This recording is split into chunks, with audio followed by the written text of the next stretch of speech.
Hello dear student, welcome to my YouTube channel Accessor Physics where you learn the easy and basic concept of physics। आज हम बात करेंगे प्रत्यावर्ती धारा के एक नए लेक्चर की, जिसमें हम बात करेंगे अनुनाद की बेसिक थ्योरी, शक्ति एवं शक्ति गुणांक तथा चौक कॉइल चौक कुंडली की। आज का लेक्चर शुरू करने से पहले रिकॉल द प्रीवियस। आशा करता हूँ कि आज यहाँ तक पहुँचे होंगे तो पीछे के लेक्चर रिवाइज करके ही पहुँचे होंगे। पीछे के लेक्चर में अपने बात की थी अनुनादी आवर्ती, एलसीआर अनुनादी परिपथ की, बैंड चौड़ाई की। तो चलिए शुरू करते हैं हम। क्या होता है अनुनाद? प्रकृति में कोई न कोई वस्तु अपने आप में एक नेचुरल फ्रीक्वेंसी दर्शाती है। जैसे मान लो कि व्हाइट बोर्ड हो गया, दीवार हो गई। आपने कभी नोट किया होगा रेलगाड़ी के, जब रेलगाड़ी अपने पास से गुजरती है तो अपने को एक अजीब सी कंपन महसूस होती है। वो होती है उसकी नेचुरल फ्रीक्वेंसी। कहने का तात्पर्य दो प्रकार की होती है फ्रीक्वेंसी। एक तो होती है नेचुरल फ्रीक्वेंसी,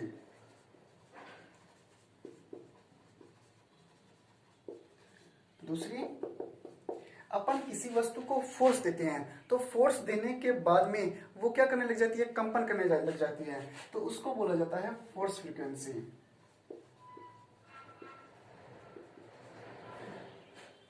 ऐसे एग्जांपल के तौर पे मैं कहूं कि मान लेता हूं कोई भी एक पत्थर को धागे से बांध दिया। जब उसको बांधता हूं तो वो अपने आप में एक कंपन करने लगता है, तो ये होती है इसकी नेचुरल फ्रीक्वेंसी। अब मैंने क्या किया, इस पत्थर को एक फोर्स के साथ धक्का देता हूं तो धक्का देने के ऊपर क्या करेगा, ये अपने पॉइंट के इर्द गिर्द क्या करेगा, गति करेगा, यानी कि सरल आवर्त गति करेगा। तो ये क्या होती है, इसकी फोर्स फ्रीक्वेंसी होती है। जब इसको फोर्स फ्रीक्वेंसी दी जाती है तो इसकी नेचुरल फ्रीक्वेंसी क्या हो जाती है, इस फोर्स फ्रीक्वेंसी में विलीन हो जाती है। तो इसी घटना को क्या बोला जाता है, अनुनाद बोला जाता है। दोबारा समझे, जो नेचुरल फ्रीक्वेंसी होती है, जब किसी वस्तु को फोर्स दिया जाता है तो फोर्स दूंगा तो फोर्स देने के बाद में क्या करेगा, ये एक फोर्स फ्रीक्वेंसी के साथ क्या करेगी, कंपन करेगी। तो फोर्स फ्रीक्वेंसी देने के दौरान इसकी नेचुरल फ्रीक्वेंसी इसकी फोर्स फ्रीक्वेंसी में क्या हो जाती है, विलीन हो जाती है। तो इसी घटना को क्या बोला जाता है, अनुनाद बोला जाता है। एग्जाम्पल के तौर पे जैसे कोई भी रेलगाड़ी है, कोई रेलगाड़ी जब किसी गुफा के अंदर जाती है तो क्या होता है, ये गुफा में जाने के दौरान हॉर्न नहीं बजाती है। जब अगर ये हॉर्न बजाएगी तो इसकी ध्वनि की कुछ ना कुछ आवृत्ति होगी। इसकी ध्वनि की आवृत्ति इस गुफा की दीवारों के ऊपर क्या डालेगी, फोर्स डालेगी। तो क्या होगा, इसकी नेचुरल यानी कि दीवार है गुफा की, उसकी कुछ ना कुछ नेचुरल फ्रीक्वेंसी होगी। तो जब गाड़ी गुफा के अंदर जाते हॉर्न बजाती है तो इसकी नेचुरल फ्रीक्वेंसी, गुफा की नेचुरल फ्रीक्वेंसी इस ध्वनि की आवृत्ति के अंदर विलीन हो जाएगी, जिससे क्या गुफा को नुकसान हो सकता है। इसी कारण क्या होता है, रेलगाड़ी का चालक या रेलगाड़ी का इंजन गुफा में जाते वक्त क्या नहीं बजाता है, हॉर्न नहीं बजाता है। एक एग्जांपल के तौर पे अगर मैं कहूं कि ऑन फुट आर्मी होती है, जो पैदल आर्मी जब किसी भी पुल के ऊपर से गुजरती है तो क्या वो एक परेड के साथ नहीं गुजरती है। अगर वो परेड के साथ गुजरेगी तो उनके पैरों की ध्वनि की कुछ न कुछ आवृत्ति होगी, या उनके पैरों की आवाज जो पुल होता है उसके ऊपर क्या डालेगी, इफेक्ट डालेगी। तो पुल की कुछ ना कुछ क्या होगी, नेचुरल फ्रीक्वेंसी होगी। इस पुल की क्या होगी, कुछ ना कुछ नेचुरल फ्रीक्वेंसी होगी। और ऑन फुट आर्मी जब इसके ऊपर एक साथ चलेंगी तो क्या वो इसके ऊपर दबाव डालेगी, फोर्स डालेगी। तो इस पुल की आवृत्ति, नेचुरल फ्रीक्वेंसी इस फोर्स फ्रीक्वेंसी में क्या हो जाएगी, विलीन हो जाएगी, जिस कारण इस पुल को क्या होता है, नुकसान होने का डर रहता है। इसी कारण ऑन फुट आर्मी क्या करती है, एक ले के साथ चलती है, यानी कि इसके ऊपर कोई भी फोर्स नहीं डालती है। विद्युत धारा चैप्टर के अंदर अपन ने शक्ति की बात की थी। शक्ति इसको P से डिफाइन करते हैं, पावर से। और पावर का फॉर्मूला अपन ने लिखा था P बराबर VI। लेकिन यहाँ पे जब बात करता हूं मैं अगर एसी धारा की, यानी कि एसी करंट की, तो एसी करंट क्या होता है, समय के साथ चलता है। तो यहाँ पे अगर वोल्टेज भी समय के साथ चलेगी और धारा भी समय के साथ चलेगा, तो ऑफ कोर्स डेफिनेटली पी शक्ति भी क्या होगा, समय के साथ इसमें भी परिवर्तन होगा। तो यहां से अगर मैं कहूं कि पी टी बराबर वी टी, समय वोल्टेज में समय के साथ परिवर्तन, और आई टी ये भी समय के साथ परिवर्तन, पी बराबर क्या हो जाएगा, वी आई हो जाएगा यहां से।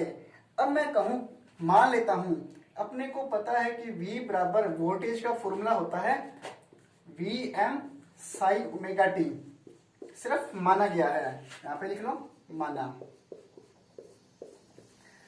V बराबर V M sine omega T, जहां पे वी एम इसकी पीक वैल्यू होती है, पीक पॉइंट होता है, और I बराबर माना आई M sine omega T plus में 5, आई बराबर आई M sine omega T plus में 5 हो गया। यहां से ये दोनों मान सिर्फ ओमेगा टी प्लस 5, जब वी वोल्टेज की प्रत्यावर्ती वोल्टता स्रोत को किसी परिपथ में जोड़ता हूं, तो या तो धारा क्या आएगी, ओमेगा टी प्लस 5 आ जाएगी, या धारा पीछे आ जाएगी। सिर्फ माना गया है कि ओमेगा टी प्लस 5 है। यहां से अगर मैं शक्ति पावर की बात करूं तो ये हो जाएगा V M sine omega T I M sine omega T plus में 5। यहां से ये हो जाएगा V M I M sine omega T और sine omega T plus 5। Sine omega T plus 5 में अपने को पता है ट्रिग्नोमेट्री के अंदर एक फॉर्मूला होता है साइन ए प्लस साइन बी, ये हो जाएगा साइन ए कोस बी प्लस कोस ए साइन बी। यहां से जब ये फॉर्मूला इसके अंदर पुटअप करता हूं तो ये हो जाएगा V M I M sine omega T, और ये हो जाएगा sine omega T cos 5 plus cos omega T sine 5।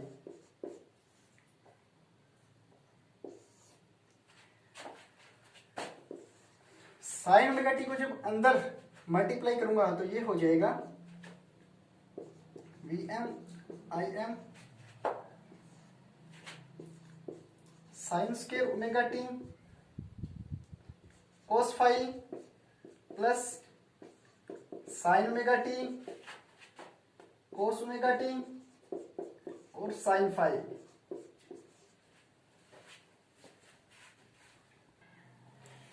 अब मैं कहूं, क्योंकि वोल्टेज भी समय के साथ परिवर्तित हो रही है, धारा भी समय के साथ परिवर्तित हो रही है, तो शक्ति भी क्या होगी, चेंज होगी। तो यहां से इस शक्ति की क्या ली जाती है, एवरेज वैल्यू ली जाती है। तो यहां से मैं इसकी एवरेज वैल्यू लूं तो क्या हो जाएगा, पीटी एवरेज वैल्यू, इसको ऐसे लिखा जा सकता है, या पीटी का बार। इसको एक बार नोट कर लो।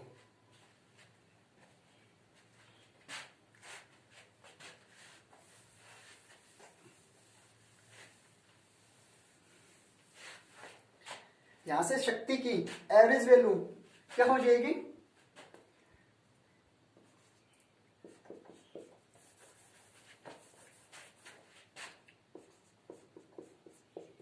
ये हो जाएगा वी एम, इसके ऊपर बार होगा तो वी एम आई एम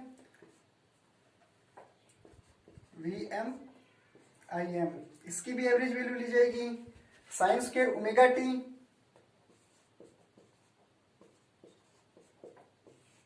इसकी भी एवरेज वैल्यू, कोस 5 की भी average value, plus sine omega T की भी एवरेज वैल्यू ली जाएगी, कोस ओमेगा टी की भी एवरेज वैल्यू और साइन 5 की भी। क्योंकि शक्ति की एवरेज वैल्यू ली जाएगी तो इसकी पूरी वैल्यू की भी तो क्या हो जाएगी, औसत मान निकाला जाएगा। यहां से अपने लेक्चर नंबर 2 में प्रत्यावर्ती धारा या प्रत्यावर्ती वोल्टता की एवरेज वैल्यू की बात की थी। तो अगर मैं कहूं कि पीटी की एवरेज वैल्यू का फॉर्मूला 0 से टी एक कंप्लीट सर्कल यानी कि एक कंप्लीट साइकिल के लिए इसकी एवरेज वैल्यू 0 से T P D T upon में 0 से टी डी टी, ये एक एवरेज वैल्यू का निकालने का फॉर्मूला होता है। तो यहां से अगर आप ये मान इसके अंदर पुटअप करोगे, या अपन ने लेक्चर नंबर 2 में धारा का एवरेज वैल्यू निकाला था, उसी की तरह सेम का सेम वैल्यू इसकी निकलेगी। अगर मैं इसकी वैल्यू रखना चाहूं यहाँ पे, तो वीएम वोल्टेज की शिखर वैल्यू होती है, और शिखर वैल्यू क्या होती है, एक नियत वैल्यू होती है, इसलिए वीएम की एवरेज वैल्यू क्या रह जाएगी, सेम की सेम रह जाएगी। तो यहां से वीएम शिखर वैल्यू है, पीक पॉइंट है, तो यहाँ पे इसकी वीएम की शिखर वैल्यू क्या रह जाएगी, वीएम ही हो जाएगी। आईएम ये भी क्या है, इसकी शिखर वैल्यू है, तो ये भी क्या हो जाएगी, आईएम का भी एवरेज आईएम ही हो जाएगा।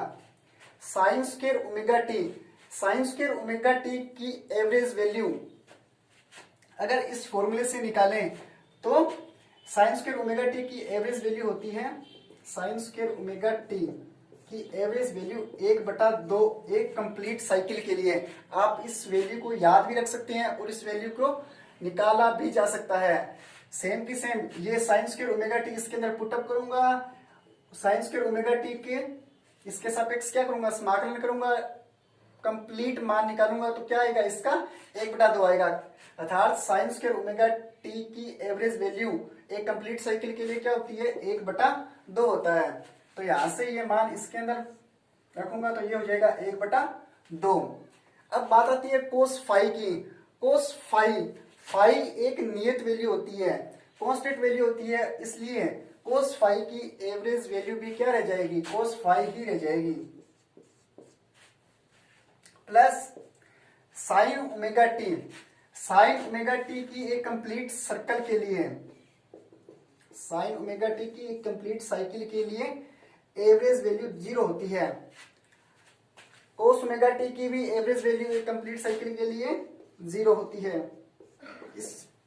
इनके मान निकाले भी जा सकते हैं, 0 से टी करके इसके मान सेम के सेम आएंगे।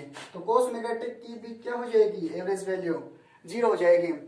साइन फाई एक कांस्टेंट वैल्यू है, कांस्टेंट वैल्यू होने के कारण इसकी एवरेज वैल्यू क्या हो जाएगी, सेम की सेम आ जाएगी।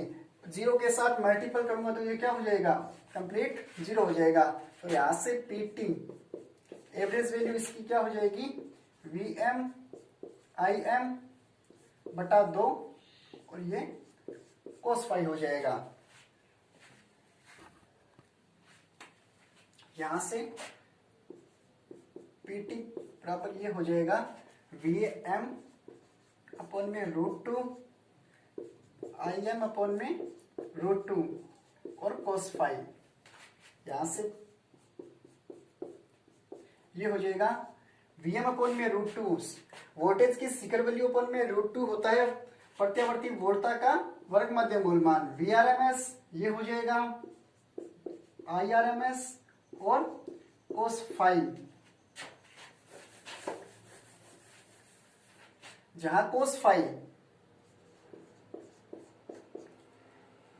पावर फैक्टर बोला जाता है इसको, या शक्ति गुणांक। कोस फाई शक्ति गुणांक होता है। अब बात करूं किसी भी सर्किट के अंदर, अगर मान लो कि न्यूमेरिकल की बात की जाए और आपको सिर्फ और सिर्फ शक्ति की वैल्यू दी जाए, तो क्या होता है, हमेशा और हमेशा शक्ति की एवरेज वैल्यू ली जाती है और वोल्टेज की वर्ग मध्य मूलमान और धारा का भी क्या लिया जाता है, वर्ग मध्य मूलमान ही लिया जाता है। अगर दिया है कि प्रत्यावर्ती वोल्टता का वर्ग मध्य मूलमान या नहीं दिया, तो वोल्टता का वर्ग मध्य मूलमान ही लेना होता है और यहाँ पे धारा का भी वर्ग मध्य मूलमान लेना होता है। अब मैं कहूं कि अलग अलग सर्किट के लिए पावर फैक्टर का मान क्या होता है, अलग अलग होता है। तो यहां से ये हो जाएगा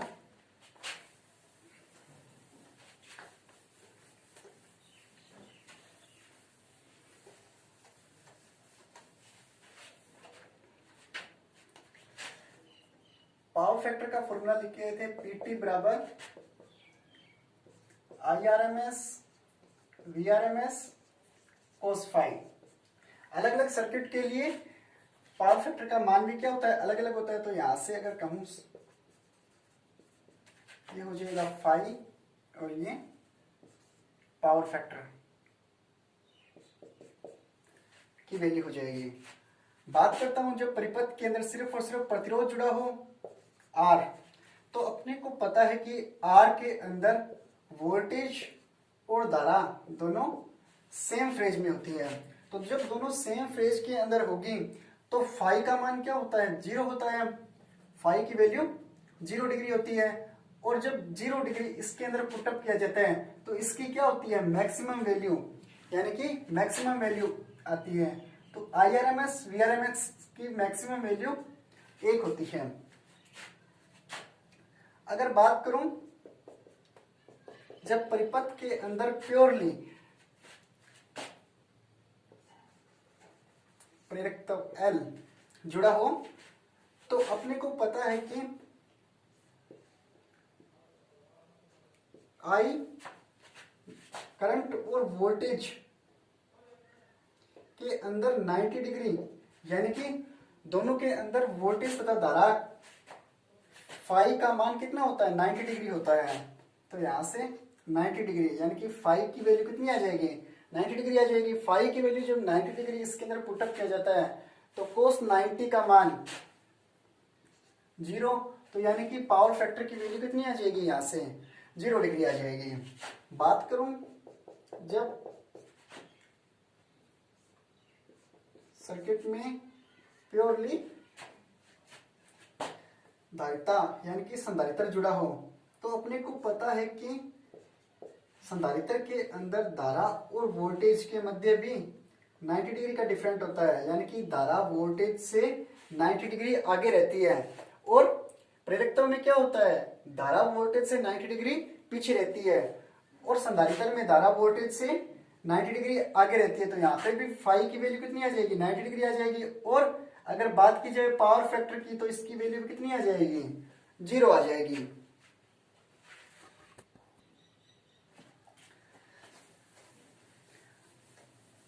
अब बात करता हूं जब दो सर्किट को मिलाया जाता है, यानी कि सर्किट 5 और ये हो जाएगा पावर फैक्टर। जब R और L को यानी कि दो परिपथ को जोड़ा जाता है तो क्या होता है, ये धारा I ये हो जाएगा V0R, ये हो जाएगा V0L। अपने लेक्चर नंबर 3 में बात की थी जब प्रतिरोध R तथा प्रेरकत्व L श्रेणी क्रम में प्रत्यावर्ती वोल्टता स्रोत से जुड़े हों तो उनके मध्य परिणामी वोल्टता VRL धारा से फाई कोण बना रहे थे। तो फाई की वैल्यू निकालनी है अपने को, तो यहां से मान लेता हूं कि फाई की वैल्यू कितनी हो जाएगी, सिर्फ और सिर्फ फाई मान लिया, फाई हो जाएगा। यहां से अगर पावर फैक्टर की बात करूं मैं तो पावर फैक्टर की अपने वोल्टेज, यहां से अगर मैं कहूं कि प्रेरकत्व L के लिए यहां से कुछ इस तरह का ग्राफ आया था XL और ये था R, ये हो जाएगा Z और ये फाई। जब इसके ऊपर लंब डालूं तो ये हो जाएगा XL। यहां से अगर फाई की वैल्यू निकालूं मैं तो कोस फाई, क्योंकि कोस फाई का मान निकालना है अपने को, तो कोस फाई की अगर वैल्यू की बात करूं तो ये हो जाएगा कोस फाई बराबर आधार बटे में कर्ण, तो ये हो जाएगा R बटे में Z। क्या होता है, पावर फैक्टर का फॉर्मूला हमेशा ऑलवेज क्या रहता है, यही रहता है, R बटे में Z। अगर इसको प्रूव करना चाहूं तो अपने शुरू के अंदर जब परिपथ में क्या लगा हो, प्योरली रेजिस्टेंस लगाओ, तो अगर प्योरली रेजिस्टेंस लगाओ तो R Z बराबर क्या हो जाएगा, R हो जाएगा। तो R बटे में R क्या हो जाएगी, कोस फाई की वैल्यू क्या हो जाएगी, 1 हो जाएगी। अगर प्योरली प्रेरकत्व की बात करूं तो क्या हो जाएगा, प्योरली प्रेरकत्व में क्या होता है, R का मान होता नहीं, तो यहां से R की वैल्यू क्या हो जाएगी, 0 हो जाएगी और कोस फाई की वैल्यू कंप्लीट क्या हो जाएगी, 0। इसी प्रकार संधारित्र संधारित्र में भी क्या आर नहीं जुड़ा होता, इसलिए आर की वैल्यू क्या हो जाएगी, 0 हो जाएगी। तो कोस फाई की वैल्यू भी क्या रह जाएगी, 0 रह जाएगी। बात करता हूं जब परिपथ के अंदर प्रतिरोध आर तथा संधारित्र सी जुड़े हो, तो ये भी क्या हो जाएगा, V naught R V C, V naught C, इस तरह आया था कुछ। और अगर परिणामी वोल्टेज की बात की जाए, वी आर सी, और ये क्या धारा के साथ फाई कोण बना रहे थे, तो यहां से फाई की वैल्यू क्या आ जाएगी, फाई। और अगर बात करूं इनकी प्रतिघात की, तो ये हो जाएगा, ये आर, ये हो जाएगा एक्स सी, और ये जेड, ये फाई कोण बना रहा था। यहां से अगर बात करूं मैं कोस फाई की, तो कोस फाई बेस बटे में क्या हो जाएगा, आधार बटे में कर्ण, तो यहां से भी कोस फाई का मान कितना आ जाएगा, आर बटे में जेड। यानी कि पावर फैक्टर की वैल्यू हमेशा क्या रहती है, आर बटे में जेड ही रहती है। अर्थात इसका तात्पर्य यह है कि अगर परिपथ के अंदर केवल और केवल प्योरली रेजिस्टेंस यानी कि प्रतिरोध जुड़ा हो, तो उसके लिए पावर फैक्टर यानी कि शक्ति का मान क्या होता है, अधिकतम होता है। और अगर परिपथ के अंदर प्रेरकत्व L तथा संधारित्र C जुड़ा हो, तो उसके लिए पावर फैक्टर का मान कितना होता है, 0 होता है। यानी कि पावर यानी कि शक्ति का लॉस बिल्कुल भी नहीं होता है। अगर मैं कहूं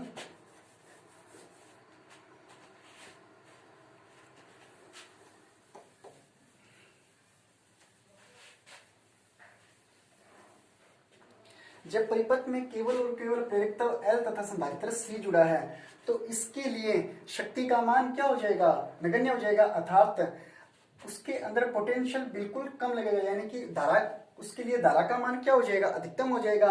यानी कि प्रेरकत्व L तथा संधारित्र C सर्किट के अंदर धारा का मैक्सिमम वैल्यू बहेगी। तो यहां से क्या हो जाएगा, ये हो जाएगा I बराबर, अपने को पता है कि P बराबर होता है VRMS IRMS कोस फाई। प्रेरकत्व L तथा संधारित्र C के लिए फाई की वैल्यू पाई बटा 2 होती है। तो यहां से क्या हो जाएगा, PT बराबर VRMS IRMS, और ये हो जाएगा कोस प्लस माइनस पाई बटे 2। जब इसकी वैल्यू रखूंगा तो पावर यानी कि पावर फैक्टर की वैल्यू क्या आ जाएगी, 0 आ जाएगी। यानी कि धारा, जब परिपथ के अंदर शक्ति का मान नगण्य होगा, तो उसके लिए धारा का मान क्या हो जाएगा, मैक्सिमम हो जाएगा। अगर मैं धारा का मान लिखना चाहूं तो ये हो जाएगा I बराबर IRMS साइन फाई। इस धारा को ही क्या बोला जाता है, वाटहीन धारा बोला जाता है। यानी कि जब परिपथ के अंदर शक्ति क्षय नगण्य हो, तो उस टाइम जो परिपथ के अंदर धारा बहेगी उसको ही क्या बोला जाएगा, वाटहीन धारा बोला जाएगा। और इसकी वैल्यू हो जाएगी I बराबर IRMS, जहाँ पे IRMS इसका वर्ग मध्य मूल मान है। I बराबर IRMS साइन फाई हो जाएगा। अब बात करता हूं चौक कुंडली की। क्या होता है चौक कुंडली, बात करता हूं चौक कुंडली की। अपने को पता है अपने घरों में प्रत्यावर्ती वोल्टता स्रोत यानी कि प्रत्यावर्ती वोल्टता का वर्ग मध्य मूल मान 220 वोल्ट आता है। इसका पोटेंशियल इतना अधिक होता है कि अपने घरों में बहुत सारे उपकरण इसके पोटेंशियल को सहन नहीं कर पाते हैं और क्या हो जाते हैं, वो टूट जाते हैं। तो जैसे एग्जांपल के तौर पे अगर मैं कहूं कि कोई ट्यूबलाइट है, जब इसको 220 वोल्ट प्रत्यावर्ती वोल्टता दी जाती है, तो क्या होता है, ये इसके पोटेंशियल को सहन नहीं कर पाएगा और क्या हो जाएगा, टूट जाएगा। तो इसको जला प्रॉपर लाइट देने के लिए, कि इसको प्रॉपर वोल्टेज देने के लिए क्या होता है, मैं क्या करता हूं, इसके श्रेणी क्रम में हाई रेजिस्टेंस लगा देता हूं। जब इसके श्रेणी क्रम में हाई रेजिस्टेंस लगा देता हूं तो क्या होता है, रेजिस्टेंस हाई करता हूं रेजिस्टेंस हाई किया, तो जब हाई रेजिस्टेंस करता हूं तो इसका वोल्टेज भी क्या हो जाएगी, कम हो जाएगी, यानी कि वोल्टेज लो हो जाएगी और इसको क्या हो जाएगा, प्रॉपर वोल्टेज मिल जाएगा। लेकिन जब अपने को पता है परिपथ के अंदर केवल और केवल प्रतिरोध R जुड़ा है, तो जब परिपथ में प्रतिरोध R जुड़ा है तो इसके लिए पावर फैक्टर यानी कि शक्ति का मान क्या होता है, पहले से मैक्सिमम होता है, पहले से मैक्सिमम होता है। अब जब इसके श्रेणी क्रम में हाई रेजिस्टेंस लगा होता है तो इसके लिए पावर फैक्टर का मान बहुत अधिक हो जाएगा, यानी कि शक्ति क्षय भी क्या हो जाएगा, इसके लिए बहुत मैक्सिमम हो जाएगा। तो क्या ऐसा क्या किया जाए कि इसकी शक्ति भी क्या हो, यानी कि मिनिमम शक्ति क्षय भी क्या हो, मिनिमम हो, और क्या इसकी वोल्टेज भी क्या की जाए, कम की जाए। तो इसके लिए एक चौक कुंडली का निर्माण किया गया। क्या होती है चौक कुंडली, मान लेता हूं कि ये ट्यूबलाइट है, इसके श्रेणी क्रम में प्रतिरोध R और प्रेरकत्व L जोड़ा गया है। प्रतिरोध R और प्रेरकत्व L जोड़ देता हूं। वैसे तो इसके श्रेणी क्रम में सिर्फ और सिर्फ प्रेरकत्व L जुड़ा होता है। अब प्रेरकत्व L एक कुंडली होती है तार की, यानी कि विद्युत रूप तांबे की तार की कुंडली बनी होती है। अब तार का कुछ ना कुछ क्या होता है, रेजिस्टेंस होता है। तो इसके लिए अब तार आ गया तो इसके लिए रेजिस्टेंस भी क्या हो जाएगा, यानी कि R भी आएगा। तो यहां से अब मैं कहूं कि जब परिपथ में प्रेरकत्व L तथा प्रेरकत्व L तथा प्रतिरोध R श्रेणी क्रम में जुड़े हैं तो क्या होगा, इसके लिए Z की वैल्यू लेक्चर नंबर 3 में अपने बात की थी, जब परिपथ में प्रेरकत्व L तथा प्रतिरोध R जुड़े हों तो Z बराबर क्या होता है, R² प्लस XL की स्क्वायर हो जाएगा। तो अपने को क्या करना है, इस Z की वैल्यू भी क्या करनी है, मैक्सिमम करनी है। इस Z की वैल्यू भी मैक्सिमम करनी है। अगर Z की वैल्यू मैक्सिमम होगी तो वोल्टेज की वैल्यू क्या हो जाएगी, लो हो जाएगी। और वोल्टेज की वैल्यू अगर लो हो गई तो इस ट्यूबलाइट को कोई नुकसान नहीं होगा। लेकिन परिपथ में क्या जुड़ा है, प्रतिरोध R भी जुड़ा है। कहने का तात्पर्य इस Z की वैल्यू को मैक्सिमम करनी है, लेकिन इस R की वैल्यू को मिनिमम करनी है। अगर R की वैल्यू कम होगी तो इसके लिए पावर फैक्टर का मान भी क्या होगा, कम होगा। तो यहां से Z की वैल्यू मैक्सिमम करनी है, R की वैल्यू कम करनी है। अब सब पूरी की पूरी प्रॉपर्टी यानी कि पूरी की पूरी बात किसके ऊपर आ गई, XL के ऊपर आ गई। यानी कि जो भी करना है इस XL को करना है। तो यहां से अगर मैं कहूं कि Z बराबर R² प्लस XL का मान होता है ओमेगा स्क्वायर L स्क्वायर, यानी कि XL का मान होता है ओमेगा L। यहां से अगर XL बराबर हो जाएगा ओमेगा L और XL की स्क्वायर बराबर हो जाएगा ओमेगा स्क्वायर L स्क्वायर। यानी कि ओमेगा क्या होती है, इस वोल्टेज या धारा की क्या होती है, आवृत्ति होती है, कोणीय आवृत्ति। और L प्रेरकत्व L इसकी वैल्यू हो गई। तो यहां से Z की वैल्यू भी क्या करनी है, मैक्सिमम करनी है। R की वैल्यू क्या करनी है, मिनिमम करनी है। जो भी करना है इस L को करना है, यानी कि इस प्रेरकत्व को करना है। तो अपने को पता है कि power factor cos five, power factor की वैल्यू होती है cos फाइव बराबर R बटे में Z। यहां से अगर मैं इसकी वैल्यू पुटअप करूं तो cos फाइव बराबर R बटे में Z की वैल्यू रखूं इसके अंदर तो R² plus omega square L square. यहां से cos फाइव बराबर इस R को बाहर निकाल लेते हैं, कॉमन ले लेता हूं यहां से, और देखना क्या हो जाएगा, या तो इस R को इसके बटा में ले जाता हूं तो ये हो जाएगा 1 बटे 1 plus omega square L square बटे में R स्क्वायर हो जाएगा। यानी कि पावर फैक्टर की जो वैल्यू आई cos फाइव बराबर 1 बटे में 1 plus omega square L square बटे में R स्क्वायर। कहने का तात्पर्य अब यहां से अगर मैं R की वैल्यू कम करूं, यानी कि मेरे को R की वैल्यू कम करनी है, अगर R की वैल्यू कम करता हूं, यहां से R की वैल्यू कम करूंगा और L की वैल्यू क्या करूंगा, मैक्सिमम करूंगा। यहां से R की वैल्यू कम की और L की वैल्यू अगर मैक्सिमम करूंगा तो ये पूरी की पूरी क्वांटिटी क्या आ जाएगी, मैक्सिमम आ जाएगी। ये जब मैक्सिमम आ जाएगा तो ये पूरी की पूरी क्वांटिटी किसकी ओर चली, अनंत की ओर चली। अब ये अनंत की ओर चलती है तो 1/अनंत क्या आता है, 1/अनंत होता है 0, लेकिन ये 0 नहीं होता, ये लगभग क्या होता है, 0 के बराबर होता है। इसलिए चौक कुंडली के अंदर पावर फैक्टर भी क्या होता है, मिनिमम होता है। दोबारा देखना, मैं कहूं कि मेरे को इस ट्यूबलाइट को क्या करना है, सुरक्षित रखना है, तो इस जब 220 वोल्ट लगता है तो इस ट्यूबलाइट को क्या होगा, नुकसान होगा। तो इसको सुरक्षित रखना है तो क्या करूंगा, इसके श्रेणी क्रम में क्या जोड़ा, एक प्रेरकत्व जोड़ा। अब ये प्रेरकत्व किससे बना है, विद्युत रूप तांबे के तारों से बना है, तो तार आ गया, विद्युत के कोई तार आ गया तो इसके साथ रेजिस्टेंस भी क्या आएगा, साथ में आएगा। तार का कुछ ना कुछ रेजिस्टेंस होता है। अब मैं कहूं कि मेरे को इस ट्यूबलाइट को सुरक्षित रखना है, जब इसके अंदर प्रतिरोध R जुड़ा है तो प्रतिरोध R के लिए पावर फैक्टर भी क्या होता है, मैक्सिमम होता है।